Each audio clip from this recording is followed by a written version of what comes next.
Évangile selon Matthieu, chapitre 8.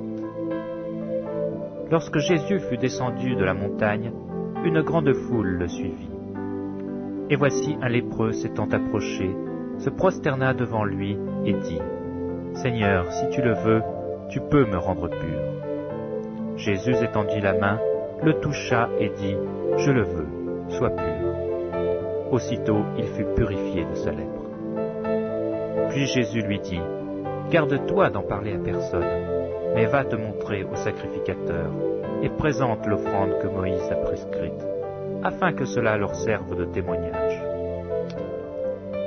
Comme Jésus entrait dans Capernaum, un centenier l'aborda, le priant et disant : « Seigneur, mon serviteur est couché à la maison, atteint de paralysie et souffrant beaucoup. » Jésus lui dit : « J'irai, et je le guérirai. » Le centenier répondit : « Seigneur, je ne suis pas digne que tu entres sous mon toit, mais dis seulement un mot, et mon serviteur sera guéri.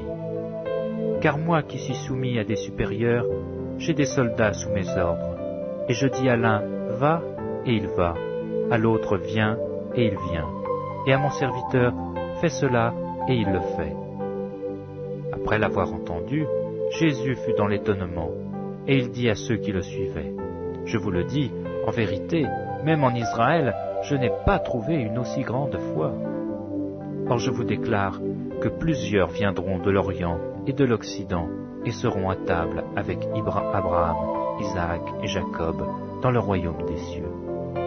Mais les fils du royaume seront jetés dans les ténèbres du dehors, où il y aura des pleurs et des grincements de dents. » Puis Jésus dit au centenier : « Va, qu'il te soit fait selon ta foi. » Et à l'heure même, le serviteur fut guéri. Jésus se rendit ensuite à la maison de Pierre, dont il vit la belle-mère, couchée et ayant la fièvre. Il toucha sa main, et la fièvre la quitta. Puis elle se leva et le servit.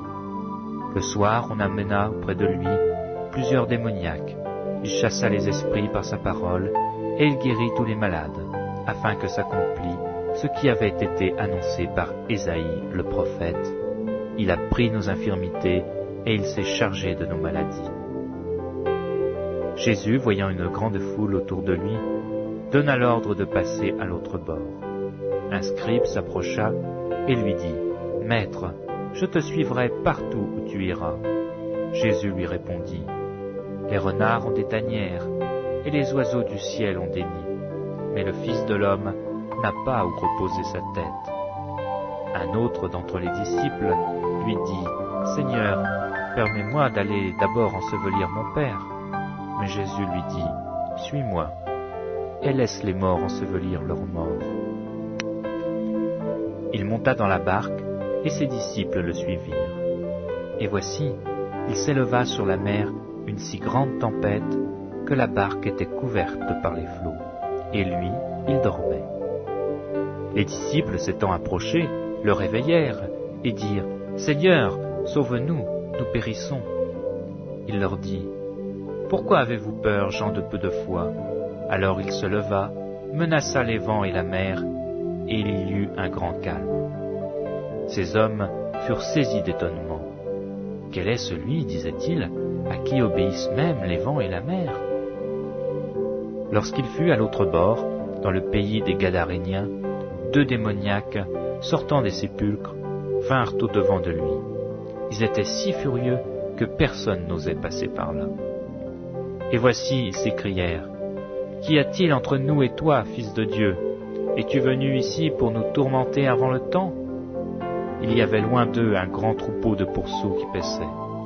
Les démons priaient Jésus, disant : « Si tu nous chasses, envoie-nous dans ce troupeau de pourceaux. » Il leur dit : « Allez !» Ils sortirent et entrèrent dans les pourceaux. Et voici, tout le troupeau se précipita des pentes escarpées dans la mer, et ils périrent dans les eaux. Ceux qui les faisaient paître s'enfuirent et allèrent dans la ville raconter tout ce qui s'était passé et ce qui était arrivé aux démoniaques.